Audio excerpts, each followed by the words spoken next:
conférence est filmée, on a prévu qu'elle dure une petite heure. Voilà. Donc tout d'abord, les enjeux.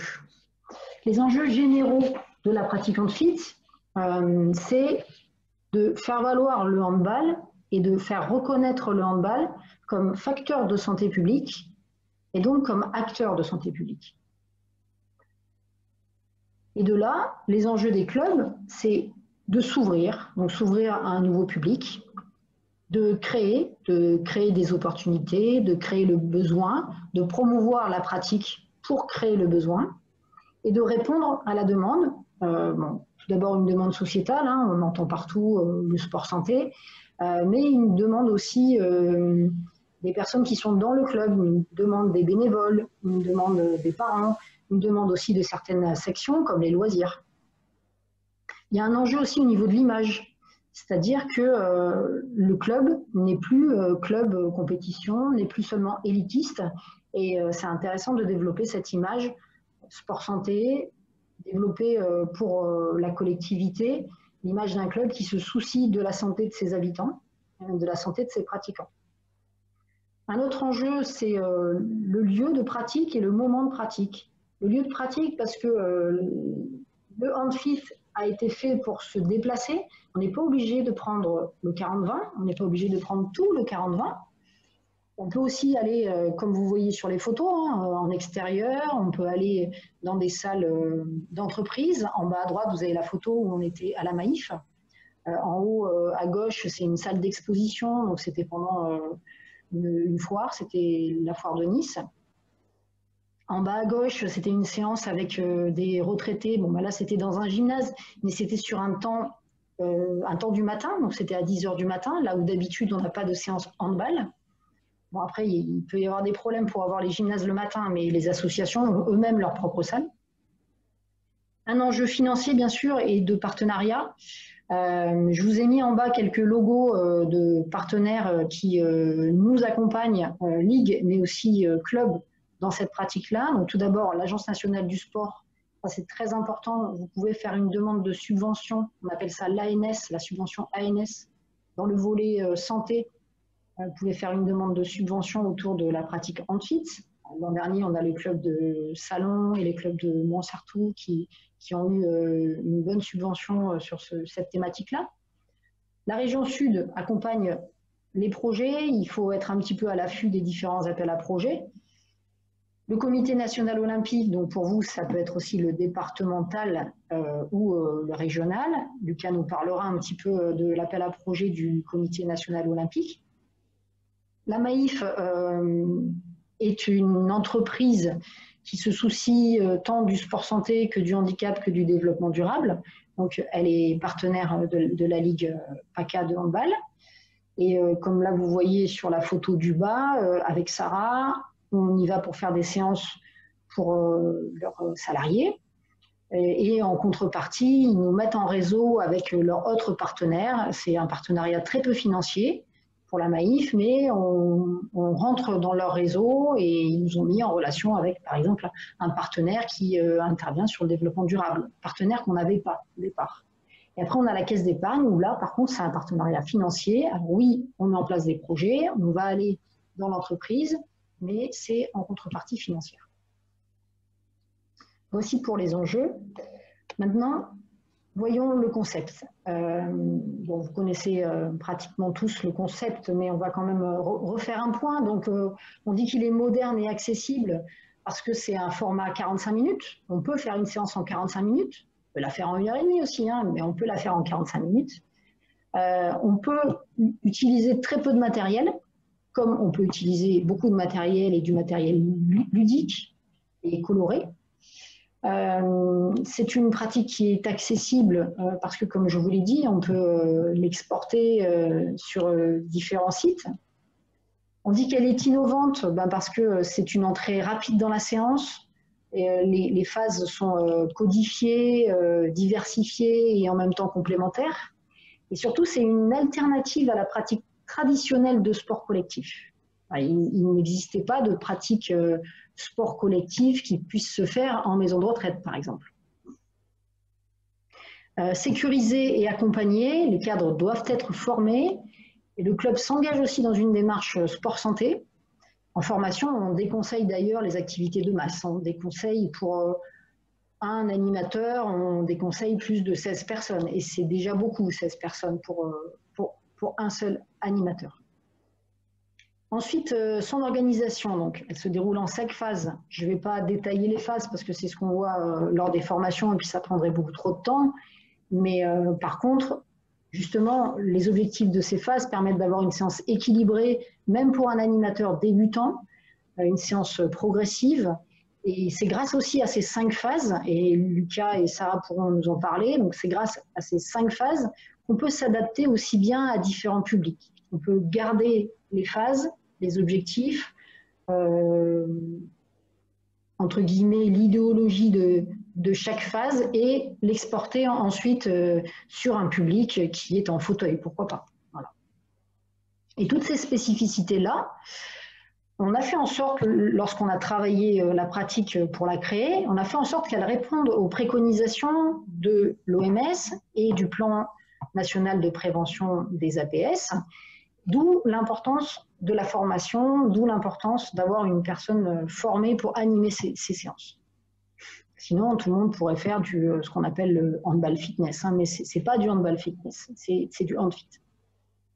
Handball to be fit, plutôt. Donc ensuite, rapidement, les formations. Donc, je voulais l'aborder ici, même si on l'abordera spécifiquement en fin de conférence, mais l'aborder parce que ça a un rapport après avec l'intervention de Lucas. La formation, elle est gage de qualité, mais aussi de réglementation. Donc, elle est en 2 niveaux. Vous avez le niveau territorial, donc ça c'est la colonne de gauche, le niveau territorial qui est animer la pratique sport-santé, c'est partie du titre 4 éducateur de handball. C'est un module de 40 heures. En PACA, on a 28 heures de présentiel et le reste en distanciel.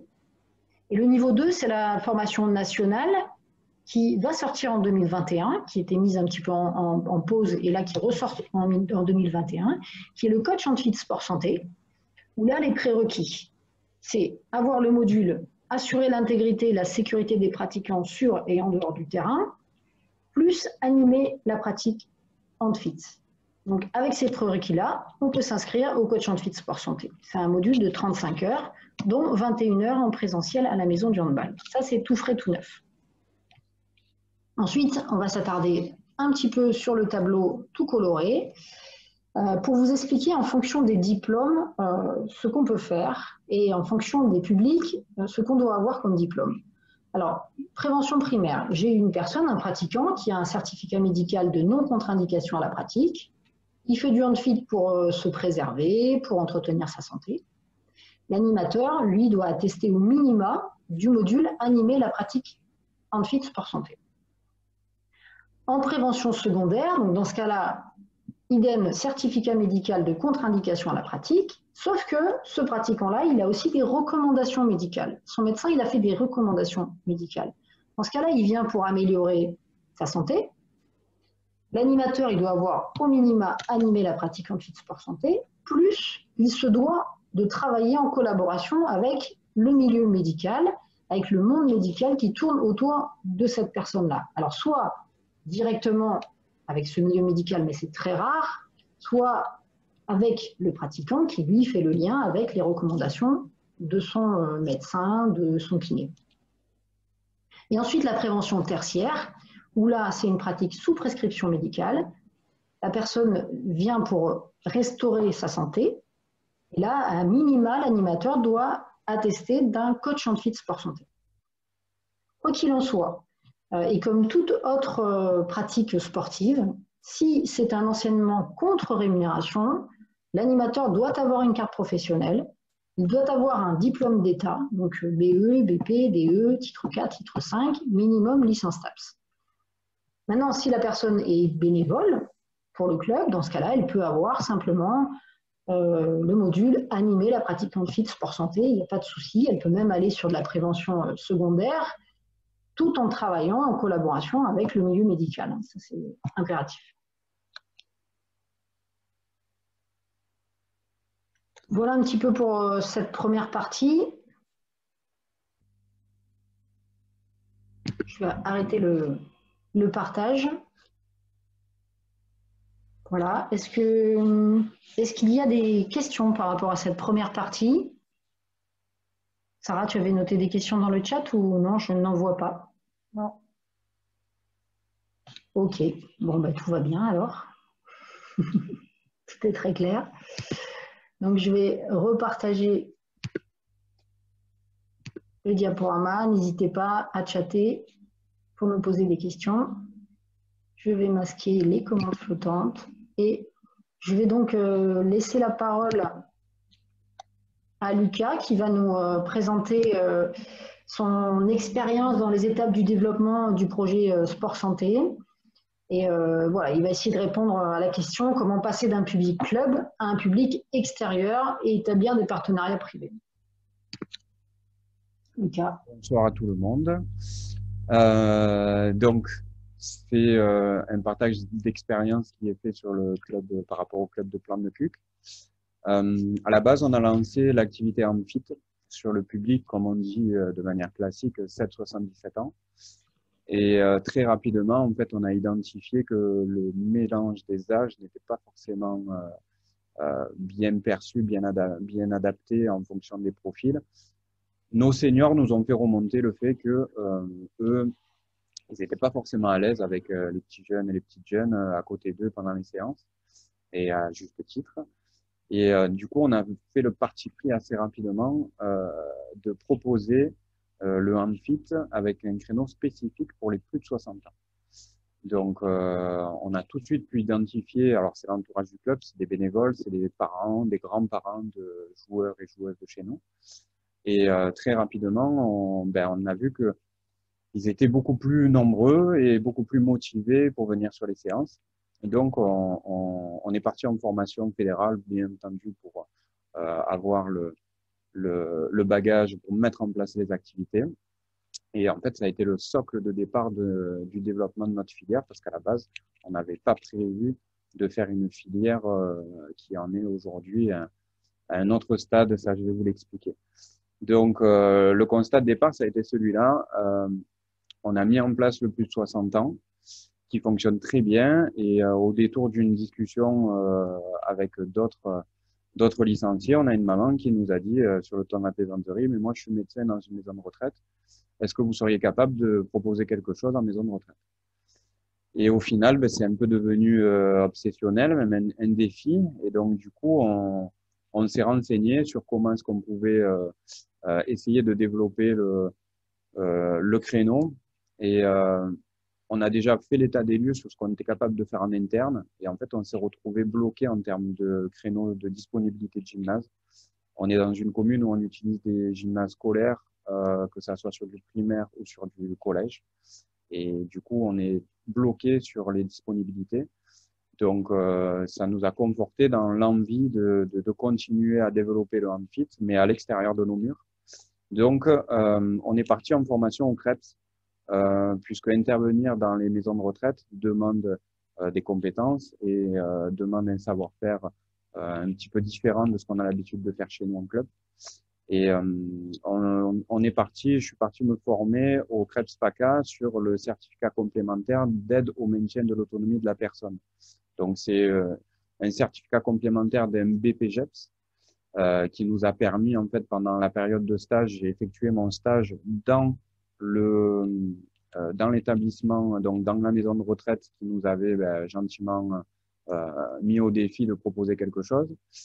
Et je me suis formé avec la psychomotricienne pour adapter en fait le concept. Là, ce que vous avez sous les yeux, vous le connaissez bien.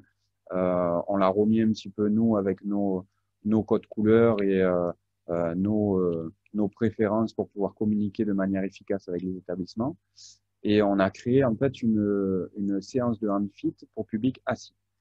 Donc, que ce soit des personnes à mobilité réduite, donc avec des outils d'aide à la marche comme des ambulateurs, des cannes, ou des personnes qui sont en fauteuil roulant, l'intérêt c'était qu'on puisse proposer à tout le monde une séance et que tout le monde puisse participer en même temps.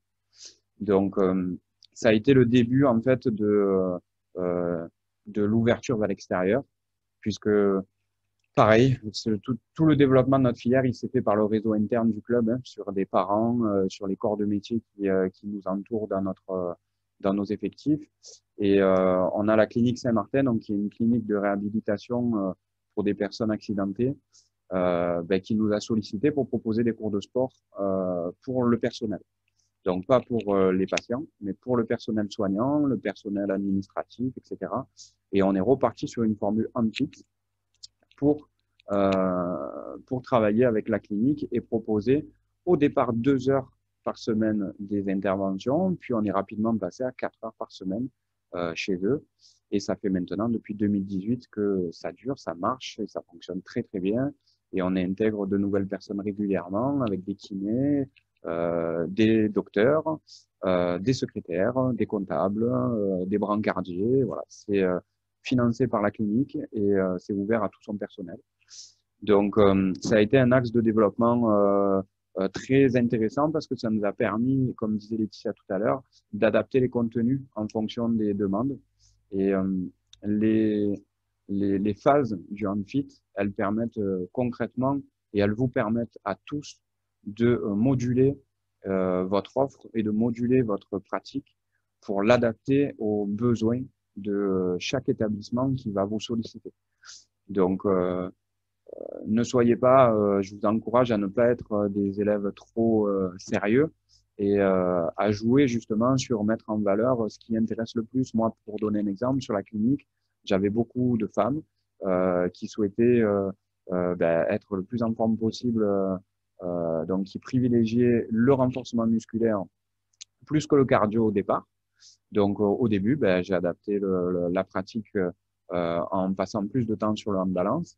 Et au fur et à mesure, j'ai réussi à leur vendre que le cardio, il pouvait avoir un impact super positif sur leur body, comme elles disent. Donc, au final, on a continué à jongler et à adapter en fonction de la demande. Toujours pareil, le bouche à oreille, l'établissement coréen avec lequel on s'est formé sur le public assis, travailler avec un groupe comme Corian, ça nous a ouvert en fait le bouche à oreille des autres établissements. Donc on est parti d'un établissement, aujourd'hui on est à 5. Le réseau des médecins, des psychomotriciens, des psychologues, des infirmiers nous permettent en fait de communiquer et de nous faire de la pub sur les établissements qui sont autour de nous. Et on nous a fait une bonne publicité, ça nous a permis d'augmenter nos interventions sur les établissements autour. Toujours pareil, sur des publics assis, avec des degrés plus ou moins importants au niveau des limitations fonctionnelles ou des handicaps. Ensuite, on a eu, sur la lancée, on s'est rapproché de l'hôpital. On a un hôpital qui est sur la commune voisine de la nôtre. Et on s'est rapproché d'eux et on leur a proposé carrément, on est allé au culot, et on leur a proposé d'intervenir pour l'hôpital. Et ils nous ont complètement accueillis à bras ouverts en nous disant mais nous on a un service addictologie, drogue et alcool sur lequel on serait super intéressé d'avoir une activité physique comme la vôtre. Et donc on est parti sur un projet cofinancé auprès de l'hôpital d'Allo et ça nous a ouvert pareil des perspectives et des agencements avec l'utilisation des phases en fonction des particularités de ce public-là. Donc c'est un public qui est beaucoup plus fragile, qui est beaucoup plus entre guillemets abîmé physiquement. Et on a pu, nous aussi, proposer des adaptations, toujours en lien avec l'équipe médicale, pour rester dans le cadre dans lequel on nous faisait intervenir.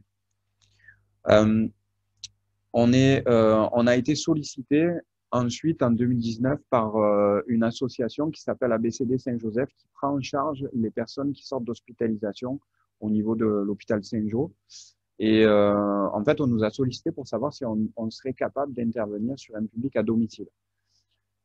Clairement, c'était pas du tout quelque chose qui était dans mes compétences, puisque je suis comme vous, je viens d'un sport collectif, j'encadre des activités collectives et intervenir sur un public en individuel à domicile, c'était vraiment faire le grand saut. On a osé, c'est vraiment le message que je veux vous faire passer, c'est ne vous fermez pas aux opportunités qui peuvent se présenter à vous, allez-y. On s'est encadré. Par contre, cette collaboration-là, elle nous a obligés à nous, être très humbles et très prudents. On s'est rapproché d'un cabinet de kiné qui bossait avec nous. On a une équipe en première division cette année, qui était en deuxième division les dernières années. Et donc, on travaille avec un cabinet médical et un cabinet de kinésithérapie pour encadrer les joueuses. Et en fait, on leur a carrément, moi, je suis allé les voir en leur disant, voilà, je suis en train de faire évoluer la filière santé. Je pratique aujourd'hui auprès de domicile. J'ai besoin d'avoir et de pouvoir vous consulter sur comment faire, comment adapter la pratique sur de l'individuel et surtout comment prendre en charge certaines pathologies. Et c'est un peu la nouveauté de cette année, c'est-à-dire qu'aujourd'hui, on a le kiné qui est partenaire de la filière, donc qui a intégré le CA du club. Et on a un référent kiné qui aujourd'hui me fait et nous fait de la formation individualisée pour les intervenants. Donc, on a la chance de pouvoir lui faire remonter nos besoins en fonction des problématiques qu'on rencontre en termes médicaux et au niveau des limitations fonctionnelles. Et on a de la sensibilisation personnalisée sur ce qu'on peut faire, surtout ce qu'on ne doit pas faire. Et ce qui nous permet aujourd'hui, toujours en restant avec le socle de l'activité en fit, de la faire évoluer sur des pathologies assez lourdes, puisqu'on a des domiciles où on intervient sur Parkinson, sur des personnes qui sont aujourd'hui en fauteuil, qui ont des grosses limitations fonctionnelles, et pour qui c'est un vrai plus de pratiquer notre discipline. Donc, cette année encore, c'est aussi pour ça qu'on s'est équipé et qu'on a étoffé le staff, c'est de pouvoir avoir une expertise plus poussée, puisqu'on a un centre de rééducation professionnelle qui nous a fait une demande d'intervention auprès de leurs membres pour leur proposer une activité physique dans le cadre de leur formation professionnelle. Cette structure, elle prend en charge des personnes qui ont des handicaps et qui veulent se remettre sur le marché du travail. Donc, elle passe des formations professionnelles et le but de l'activité physique, elle est vraiment là de redonner confiance aux personnes et de leur faire prendre conscience qu'ils ont encore énormément de compétences, qu'ils doivent avoir confiance en eux et que c'est en ayant confiance en eux qu'ils retrouveront du boulot rapidement et qui seront surtout efficaces et épanouis dans leur nouvelle vie. Donc, c'est pour ça aussi qu'on se fait épauler de très près par le kiné pour valider un petit peu tous les protocoles qu'on met en place par le biais des séances en fit. Si tu peux faire avancer la diapo, Letty, s'il te plaît. Je fais juste, là, c'est un petit récap de grossièrement comment est-ce qu'on a un petit peu répertorié les publics pour que vous ayez une visibilité assez simple de nos interventions. Aujourd'hui, on a réellement en interne un seul créneau d'1 heure sur du handfit au club. L'ensemble de notre filière aujourd'hui est externalisé. On sort de nos murs sur quasiment tout. Le centre de rééducation de la Rose, on l'accueille aussi en interne, donc on peut le comptabiliser comme une activité qu'on fait entre nos murs. Sinon, tout le reste se sort parce qu'on a très peu de disponibilité et que les salariés, c'est beaucoup plus pratique qu'on intervienne sur leur lieu de travail. Les maisons de retraite, vous comprendrez bien qu'on ne peut pas venir faire déplacer les personnes au gymnase, ou alors c'est très compliqué. Donc, et l'hôpital d'Allo, c'est pareil, c'est dans le cadre de prise en charge sur l'hôpital, donc on n'a pas forcément de sortie possible. On a présenté, c'est pour ça qu'il y a le petit logo CNOSF en bas.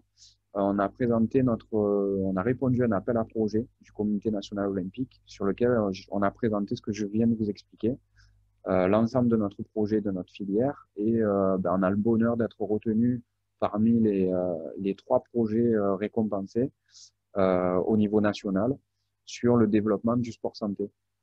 Donc, on a hâte de savoir comment est-ce qu'on va être positionné. On a hâte de découvrir les projets qui sont proposés aussi, en plus du nôtre.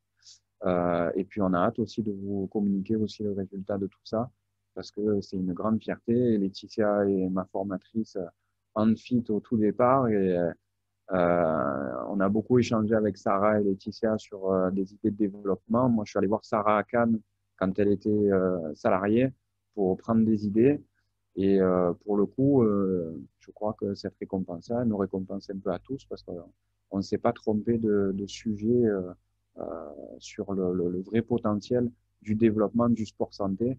Et aujourd'hui, je vous encourage très clairement à mettre des moyens, si vous le pouvez, des moyens humains, à vous former, passer par les formations fédérales, parce que c'est des socles qui sont super solides et de plus en plus solides aujourd'hui dans les contenus qui sont abordés. Nous, on a fait le parti pris de compléter la formation avec le CREPS PACA sur des certificats complémentaires pour essayer d'étoffer le plus possible nos compétences et être le plus pertinent possible dans ce qu'on propose. Et puis après, derrière, voilà, c'est développer à fond. N'hésitez pas, passez par les référents que vous avez aujourd'hui. Posez vos questions si vous avez envie d'avoir des petits éclairages, c'est avec plaisir et c'est pour ça qu'on est là. Si ça te va, Letty, je te rends le... Oui, bien sûr, bien sûr. Merci Lucas. Merci pour ton humilité aussi. Hein. Ouais. Voilà.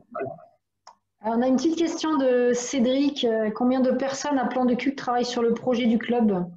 Alors à ce jour, je suis tout seul. On a lancé le projet donc en 2017. J'étais salarié éducateur sportif. J'ai discuté avec ma structure sur le souhait de vouloir développer la filière. Et c'est la première année aujourd'hui en saison 2020-2021 que on a vraiment décidé, parce que le socle, aujourd'hui, ça représente plus de 20 heures d'intervention par semaine. Et c'était un petit peu l'échéance qu'on s'était donnée avec la structure, c'est-à-dire qu'à partir d'un certain développement, il faudrait faire rentrer d'autres compétences et c'est mon souhait aussi parce que je ne veux surtout pas être tout seul là-dessus. Et aujourd'hui, on a le kiné qui entre en compte, mais on va dire, c'est un consultant.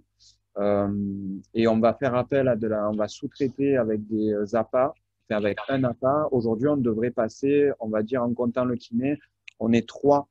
On va être trois parce qu'on n'est pas encore, mais on devrait être trois sur l'ensemble des possibilités, puisque moi, je souhaite sous-traiter auprès des APA les interventions à domicile, parce que j'estime que moi, avec un BP et un certificat complémentaire, c'est c'est pas suffisant pour faire de l'individuel à domicile et je souhaite le faire faire par des compétences supérieures aux miennes, mais par contre en utilisant le support Amfit. Donc je vais former au Amfit l'intervenant à pas et il va amener sa connaissance et sa compétence avec l'expertise kiné pour avoir l'offre la plus adaptée possible.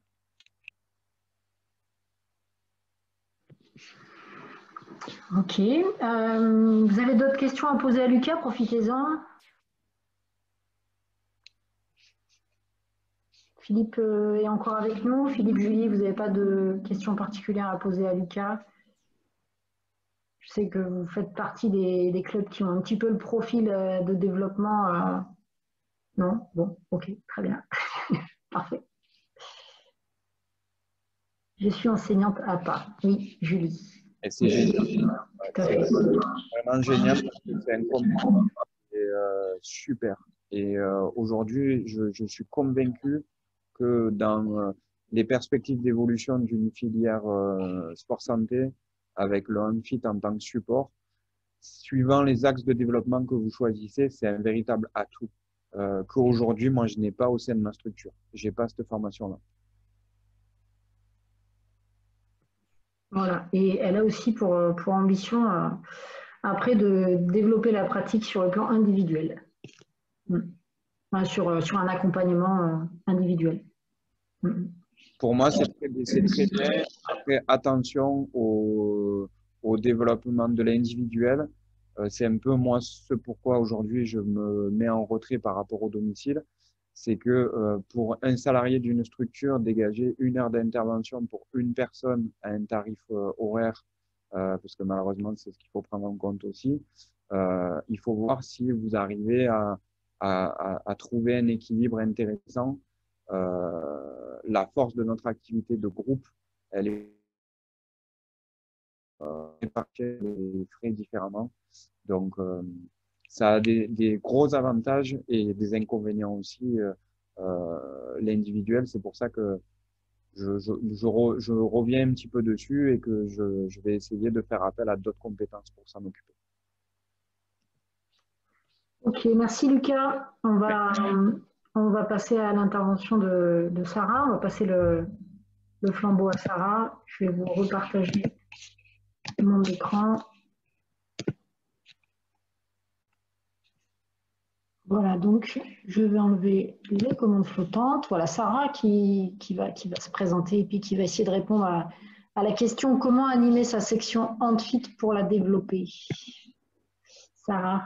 Bonsoir à tous. Donc oui, effectivement, moi, je vais vous parler de mon expérience, donc plus particulièrement au sein du club de l'ASCAN Mandelieu-Handball et qui maintenant j'essaie de pérenniser certains projets et de développer ces projets au sein du comité des Alpes-Maritimes, donc au sein des clubs qui ont des sections ou qui souhaitent créer des sections dans les Alpes. Donc c'est vrai qu'on a été dans les premières sections à exister, puisque je faisais partie de la première formation avec Laetitia comme coach et Laurent Guillot. Donc au début, c'est vrai que quand les gens entendent Handfit et que personne connaît, il faut déjà faire une grande communication et passer par beaucoup d'événements pour déjà avoir 2-3 personnes dans un premier temps intéressées et pouvoir ouvrir la section. Donc nous, ce qu'on avait fait, on avait misé vraiment sur le développement des événements, on va dire hors gymnase aussi. Dans un premier temps, bien sûr, on avait fait la section classique où les gens venaient en gymnase et on avait 1 voire 2 séances par. Puis à un moment donné, on voyait toujours, on restait dans le cercle club et on a dû l'étendre à plusieurs événements pour vraiment attirer et promouvoir la pratique au sein d'un public extérieur. Donc, je vous ai mis sur l'écran le calendrier qu'on avait créé par rapport à ces événements. Donc, là, le premier événement, c'était au mois d'octobre, où chez nous, il fait encore beau. Et on avait fait une séance Sport Beach, donc sur le sable. C'est très intéressant, notamment sur la phase hand balance. Ensuite, on avait enchaîné par une séance after work, donc au mois de novembre, où il fait un peu plus froid et ça revenait en fait à tout simplement aller chez un partenaire qui avait un restaurant et après la séance, partager un moment tous ensemble. Donc, ça fait aussi marcher les partenariats du club et c'est un poids quand on va voir un partenaire restaurateur, par exemple, de dire effectivement nos équipes seniors peuvent venir, mais on a aussi la section Handfit et le public Handfit qui peut venir chez vous. Donc, ça fait encore une visibilité supplémentaire. Au moment de Noël, ensuite, on avait fait donc la Christmas Handfit, donc voilà, une séance sur le thème de Noël avec des petits cadeaux, des petits goodies à gagner, à remporter via des challenges. Ensuite, début d'année, Handfit New Resolution, donc chacun donnait un peu ses objectifs et bon, bien sûr, 2-3 jours après, c'était déjà oublié, mais c'était histoire de dire, voilà, mon objectif cette année, c'est peut-être de marquer un but sur la partie Enjoy ou voilà, chacun on se lançait des défis pendant cette séance. Ensuite, on avait enchaîné en février. Alors là, sur le planning, il n'y a pas, mais on faisait souvent la séance Saint-Valentin. Et c'est vrai que nous, ça nous avait permis d'attirer des hommes parce que dans la section Handfit, en tout cas que j'avais moi, c'était 99,9% de femmes. On avait un homme à l'époque. Et via l'événement Handfit Saint-Valentin, on avait pu attirer 2-3 maris qui finalement, ça leur avait bien plu et avaient pris leur licence, et étaient venus un peu soutenir leurs femmes aussi dans l'effort. Ensuite, voilà, les séances de Pâques qu'on avait fait en commun avec la section Baby Hand et les moins de 11. Donc ça, c'était en extérieur sur un stade où pendant que les enfants faisaient la chasse aux œufs, les parents faisaient la chasse au kilo en trop. Donc voilà. Et ensuite, voilà, avec des événements de fin d'année, Festive Family and Fit Day, où là, c'était des événements intergénérationnels où toute la famille venait participer, les grands-parents, les parents, les enfants. Et le but, c'était d'avoir le maximum de membres d'une seule et même famille dans la séance. Donc voilà, c'était des challenges. Plus ils avaient de membres d'une même famille et plus ils avaient de points lors de cet événement. Donc l'idée vraiment, c'est comme Lucas l'a dit tout à l'heure, c'est de oser. Le handfit et surtout actuellement, on peut pas le développer seulement dans un gymnase. Donc si vous pouvez promouvoir au maximum la pratique en extérieur, dans des salles, on le faisait aussi dans des salles de gym, dans des salles de danse. Il faut vraiment aller explorer toutes les possibilités de votre secteur. Et c'est, en tout cas, nous, c'est la meilleure façon qu'on a trouvé de développer la section. On est parti avec 3 licenciés sur les premiers temps et on a dépassé la barre des 20 licenciés au bout d'un an et demi, 2 ans. Donc voilà. C'est vraiment, si vous le pouvez, oser et apporter un peu d'originalité dans vos séances et dans vos événements.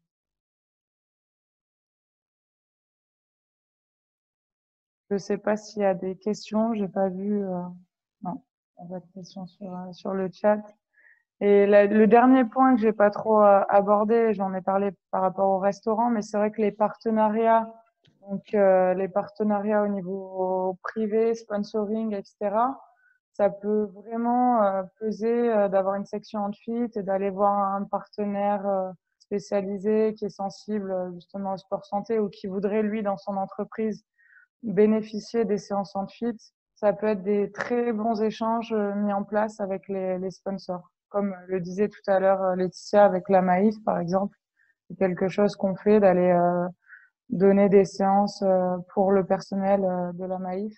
Et c'est vrai que c'est quelque chose, si vous avez certains partenaires du club qui ont des entreprises avec plusieurs salariés, ça peut être aussi quelque chose à proposer dans les entreprises partenaires. Merci Sarah. Une petite question, Sarah, qui peut compléter aussi l'intervention de Lucas. Tu as été une des premières en France à intervenir dans une maison de retraite. Je me souviens de notre tout premier rendez-vous à une association qui s'occupait de personnes de plus de 60 ans, là. Et donc, toi, en fait, quand tu es arrivé là, tu avais juste le coach handfit, parce qu'à l'époque, on passait la totalité, on passait pas que l'animateur et ensuite le coach, on passait la totalité. Et donc, quelles ont été tes craintes et quelle a été ta démarche pour réussir à répondre à la demande de la maison de retraite en toute sécurité? Alors oui, au début, c'est vrai que bon, il y a eu un avant et un après formation handfit, hein, en tout cas moi au sein de mon travail. Parce qu'en étant salarié de club, ça a vraiment pesé pour pérenniser mon emploi au niveau des interventions handfit. Et le fait de rentrer en maison de retraite, ça venait d'un souhait du président qui est kiné, qui était kiné à l'époque. Donc les craintes, c'était vraiment de pas pouvoir déjà gérer les cas particuliers d'un point de vue médical, c'est-à-dire tout ce qui était déjà les premières séances quand on m'a annoncé qu'il y avait des personnes qui venaient de l'unité protégée, c'est-à-dire que c'était des personnes atteintes de la maladie d'Alzheimer ou vraiment des pathologies lourdes. J'avais peur de pas pouvoir gérer déjà d'un point de vue émotionnel déjà et d'un point de vue compétence. Même si vraiment sur la formation qu'on a faite, on a vraiment fait des séances en situation avec des personnes public vieillissant. Je me souviens de cette séance-là où on devait nous jouer le rôle de personnes âgées pour mettre en difficulté les coachs et voir un peu ce qu'on pouvait adapter par rapport à ce public. Alors, ça n'a jamais au final posé de problème dans le sens où dans la maison de retraite, il y a un accompagnement déjà des responsables d'animation qui ont l'habitude des intervenants extérieurs et qui nous accompagnent pendant les premières séances. Il faut vraiment insister sur ce fait-là quand on commence une intervention en maison de retraite, parce que pour l'avoir fait dans plusieurs établissements, il y a des maisons de retraite qui nous laissent livrer à nous-mêmes. Donc ça, il faut essayer de ne pas laisser faire et de vraiment demander sur les premières séances d'être accompagné soit par la psychomotricienne, soit par un médecin, un kiné. Des fois, ça peut être la psychologue ou en tout cas des personnes qui ont l'habitude d'être là pendant et d'accompagner les intervenants extérieurs. Voilà, donc ces craintes-là, elles ont été un peu oubliées, effacées par cet accompagnement-là. Et voilà, je crois que j'ai tout dit. J'ai répondu à la totalité de la question. Oui, oui, merci. Merci. Après, c'est en permanence. Hein. Je pense que Lucas, c'est pareil pour toi. Et toi encore, tu vas plus loin même. C'est essayer de, en permanence, continuer de se former, même si ça y est, la formation, on a eu le certificat coach ou animateur en fit. Et il faut pas, je pense, rester sur ce qu'on a appris il y a 5 ans, 4 ans, 3 ans. Nous, on parlait même pas de sport sur ordonnance à l'époque. Donc, c'est quelque chose qui évolue en permanence. Et si on n'essaie pas toujours de continuer à se former par rapport à ça ou à être à jour sur toutes les nouvelles possibilités de séances, on n'évolue pas. Du coup, on peut pas trop développer et aller plus loin. Pour ça, Lucas, tu es l'exemple parfait. Tu vas toujours plus loin. Moi, si je peux rajouter un truc sur le sujet, c'est faire le lien avec votre activité enfin, notre activité qui est le handball. Et en tant qu'entraîneur, on essaye tout le temps de trouver de nouvelles choses à proposer. On regarde toujours ce qui se passe à côté. On essaye toujours de s'améliorer. Pour le coup, c'est la même démarche, quoi. C'est vraiment tout le temps chercher ce qui se passe. Moi, je vais regarder dans les autres sports, dans les autres fédérations, auprès du handicap. Je regarde les Jeux paralympiques, je regarde les compétitions handi pour voir comment est-ce qu'ils adaptent les choses, comment est-ce que d'un matériel qui nous on l'utiliserait pour une seule et unique chose, eux peuvent l'utiliser pour bien d'autres. Donc voilà, pousser le vice de continuellement vous former. C'est pour ça que si vous avez la chance et l'opportunité d'avoir autour de vous des kinés comme Sarah, le président, il avait sûrement une démarche super médicale et poussée et il comprenait là où il voulait aller. Je vous encourage vraiment à essayer de vous entourer et encore une fois, n'ayez pas peur d'essayer. Dans le pire des cas, ça ne marchera pas et vous n'aurez pas perdu votre temps parce que vous aurez peut-être touché du doigt ce qui ne correspond pas à l'évolution de votre projet. Mais honnêtement, allez-y. C'est pour ça que tout à l'heure, quand je vois dans le commentaire qu'il y a une kiné qui s'intéresse à toi, Julie, si c'est bien ça, qui est intéressée par moi du fait de tes qualifications, vas-y en courant. Voilà, vas-y en courant parce que profite de voir qu'est-ce qu'elle peut te proposer, demande-lui qu'elle t'accompagne, qu'elle t'aiguille, qu'elle t'aide à adapter la pratique pour qu'elle corresponde aux besoins. Et voilà, foncez tous, quoi. Vraiment, allez-y à fond. Merci Lucas. Alors juste pour terminer la dernière partie des informations qu'on souhaitait vous partager avec Sarah et Lucas. Alors, je vais repartager mon écran. Donc là, le point de départ pour ceux qui n'ont pas encore passé la formation, donc le premier niveau, animer la pratique en fit sport santé. Hein.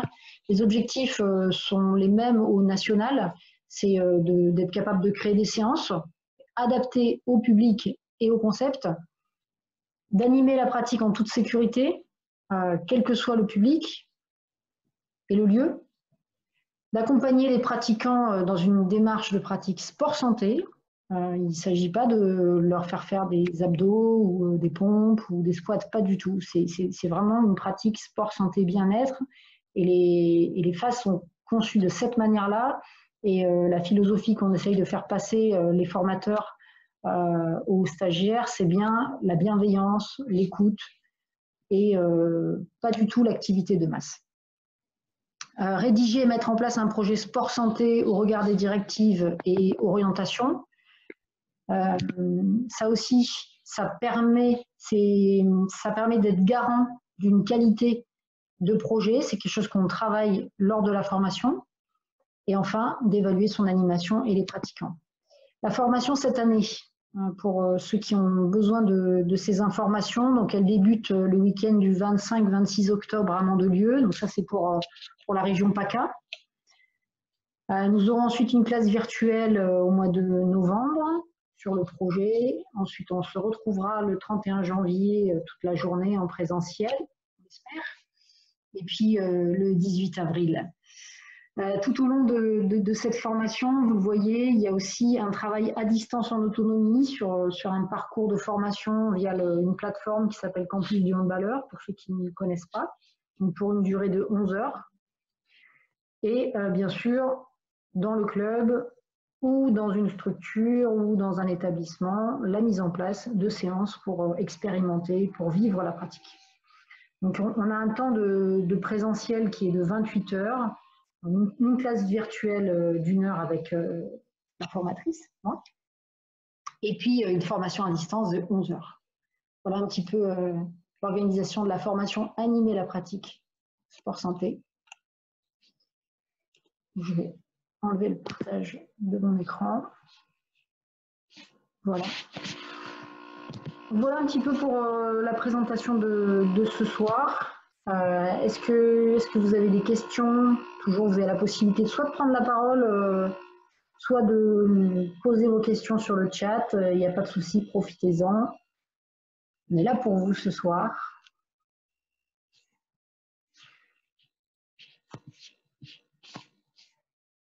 Ok, on attend un peu si jamais vous avez... les personnes sont en train de taper, non? Bon, ok. Moi, si je vais te prendre deux secondes. Comme Sarah, quand j'ai lancé le Handfit, on était 2. Donc, je veux pas que vous pensiez là que dans les échanges qu'on a, on est des extraterrestres. Pas du tout. On est passé par les mêmes phases que vous. On a lancé notre activité et ça a été dur au départ de la faire connaître et de remplir le créneau. Donc, soyez patients et n'hésitez pas à poser des questions parce que je vous assure que on a été dans la même situation que vous au départ, d'être un peu dans l'inconnu et on peut vraiment vous aider si vous avez des problématiques, voilà, quelles qu'elles soient, n'hésitez pas, c'est une occasion qui en vaut la peine. Donc posez vos questions avec plaisir. Effectivement, ça c'est une bonne intervention. Donc depuis, au bout de combien de temps l'activité a eu une dizaine de participants? Une petite question pour ma part, j'ai mis 2 ans, au moins un peu plus de 2 ans à avoir une dizaine de personnes. Je parle du Handfit, plus de 60 ans. Et mon parti pris est de ne pas dépasser les 10 personnes. Parce que moi, j'estime que je ne peux pas travailler de manière qualitative et vraiment sécuritaire à plus de 10 personnes. C'est ma sensibilité à moi et c'est ma frilosité. Mais on a été 2-3 pendant bien 1 an et demi. Donc au départ, je pense que je devais être vraiment le seul à y croire que ça pouvait fonctionner.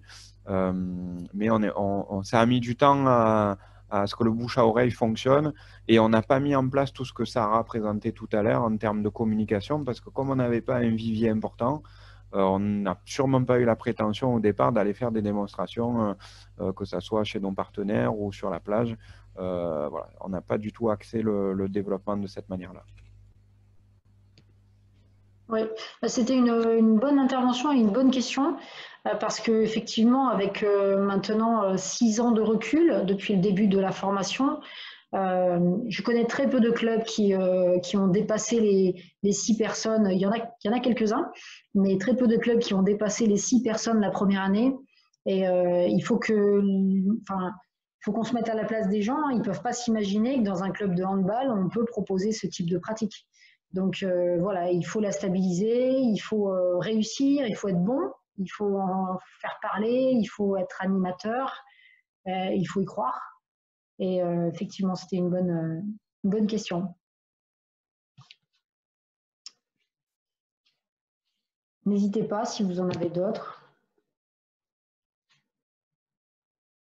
Ok, bah écoutez, en tout cas, je suis disponible. Vous avez tous maintenant mon adresse mail, voire mon numéro de téléphone. Voilà, je suis disponible pour vous accompagner dans vos projets. Dans les Alpes-Maritimes, il y a aussi Sarah qui est en charge du développement de la pratique et qui va un petit peu dans les clubs qui étaient dernièrement au club de Carrosse pour animer une première séance. Et voilà, on est disponible. Bon, le président de la Ligue, PACA, est depuis 6 ans un fervent défenseur contre tous au départ de la pratique. Et donc, il y a des moyens dans les salariés pour venir vous accompagner si besoin. Sur PACA. Donc, écoutez, s'il n'y a pas d'autres questions, je vous propose qu'on arrête notre petite conférence sympathique. Et puis, au plaisir de vous voir en présentiel, je l'espère. Merci Maïté. Au revoir tout le monde. Au revoir, merci beaucoup. Prenez soin de vous surtout. Merci à vous.